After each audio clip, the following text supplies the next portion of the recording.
अगर बेसिलिस्क के दांत से होक्रक्सेस नष्ट होते हैं तो आखिर हैरी के अंदर का होक्रक्स नष्ट क्यों नहीं हुआ जब चेंबर ऑफ सीक्रेट्स में हैरी को बेसिलिस्क का दांत लगा? उसके अंदर जो होक्रक्स था वो आखिर कैसे बचा?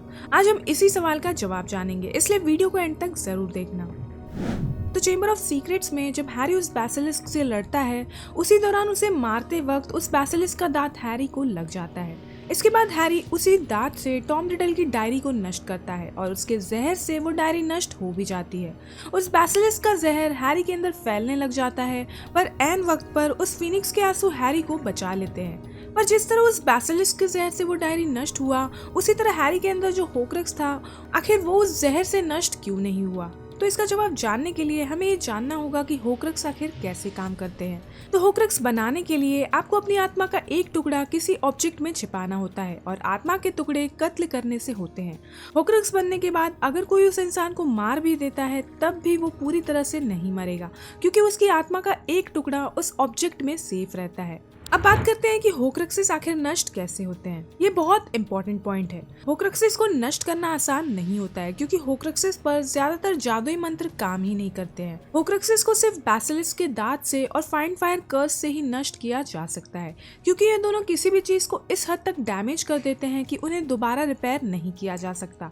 और होक्रक्सेस नष्ट करने के लिए भी यही इम्पोर्टेंट है। एक होक्रक्स के अंदर जो आत्मा का टुकड़ा होता है वो जिंदा रहने के लिए अपने कंटेनर पर डिपेंड रहता है, यानी कि जिस भी ऑब्जेक्ट में उसे छिपाया गया है वो उस ऑब्जेक्ट पर डिपेंड करता है। अगर उस ऑब्जेक्ट को इस कदर डैमेज कर दिया जाए कि वो दोबारा रिपेयर ही ना हो पाए, तब उस ऑब्जेक्ट के अंदर जो आत्मा का टुकड़ा है वो खुद ब खुद नष्ट हो जाएगा, क्योंकि वो आत्मा किसी और ऑब्जेक्ट में ट्रांसफर नहीं हो सकता है। तो हैरी ने उस डायरी को बेसिलिस्क के दांत से डिस्ट्रॉय किया था और बेसिलिस्क के जहर का तोड़ काफी रेयर होता है।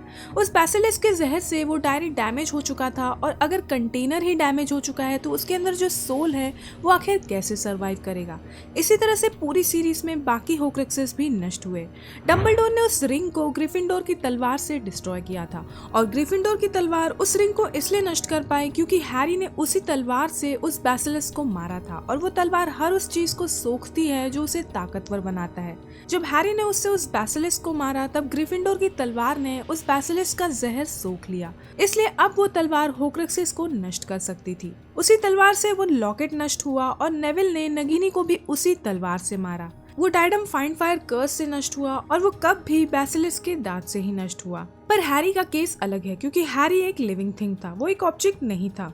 जब बेसिलिस्क का दांत हैरी को लगा तब उसका जहर धीरे धीरे हैरी के शरीर में फैलने लगा। इस बेसिलिस्क के जहर का एक ही तोड़ था, और वो था फीनिक्स के आंसू, जो वहाँ पहुँच भी जाता है और हैरी को बचा भी लेता है। पर मान लो अगर उस वक्त वो फीनिक्स वहाँ नहीं पहुँचता तब हैरी उस जहर से मारा जाता, और अगर हैरी जिंदा नहीं बचता तब उसके अंदर जो वोल्डेमॉर्ट की आत्मा का टुकड़ा था वो भी सरवाइव नहीं कर पाता, क्योंकि उस सोल का कंटेनर उस सोल को प्रोटेक्ट करता है, और अगर कंटेनर ही जिंदा नहीं रहेगा तो वो सोल ऑटोमेटिकली डिस्ट्रॉय हो जाएगा। यानी कि एक लिविंग होक्रक्स को प्रोटेक्ट करने के लिए उस इंसान का जिंदा रहना बहुत इंपॉर्टेंट होता है। हमने मूवी में देखा कि ऐन वक्त पर डंबलडोर का फीनिक्स वहां पहुंचता है और उसके आंसुओं से हैरी के घाव पूरी तरह से भर जाते हैं, जिसकी वजह से हैरी जिंदा बच जाता है। और क्योंकि हैरी पूरी तरह से हील हो पाता है, इसी वजह से उसके अंदर जो वोल्डेमॉर्ट की आत्मा का टुकड़ा था वो सरवाइव कर पाता है। क्योंकि कंटेनर इंटैक्ट है इसलिए सोल भी सेफ रहेगा। तो आई होप आपको ये समझ आ ही गया होगा कि हैरी के अंदर जो वोल्डेमॉर्ट की आत्मा का टुकड़ा था वो आखिर कैसे बच गया।